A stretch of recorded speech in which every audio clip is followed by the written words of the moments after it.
ทางรักมาที่กระไดมองพักใจ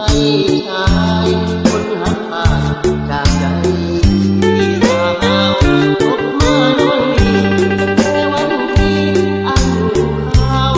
ว่าสิว่าเอามาขอเจ้าไปแต่งงานอยากอายคนมองแค่ถ้ามองจนหน้าจอยหักคือเขาแย่งไปจอยคนเงินหน่อยได้แค่บ่ได้อยากคนมองใส่มึงน้องหลบเพียงแค่ใจเจ้าของในกระทงเดียวได้น้ำตาไอ้ยอดคอยความรักอายเฝ้าเขาเขาสิ้นหนทางแก้ไข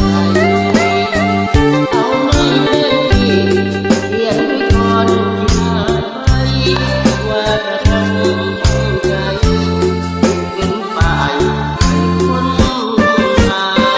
เอาบ้านบ่ได้นอนเลี้ยงไก่อยู่ตรงนาวันน้องที่ว่าฝากให้ใจมาเขาหาจากวันนี้อาจสิขอให้ใจให้เป็นทานเอาเสียงนกกาขอบวันอยู่ในกระท่อมกลางใจ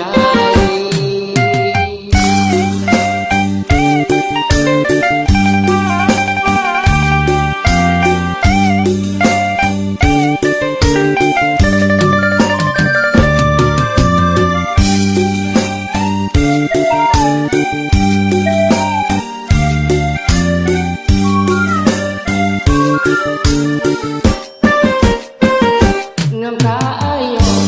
คิดอ่อนคอยความรักทักอายเฝ้าเขาพักที่บนทางแยก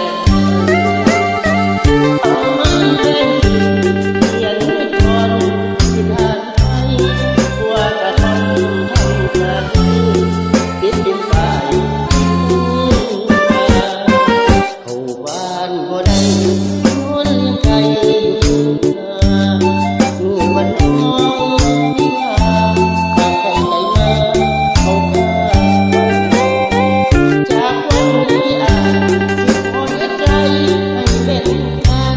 เอาเสียงนกกาขอบวันอยู่ในกระท่อมกลางใจ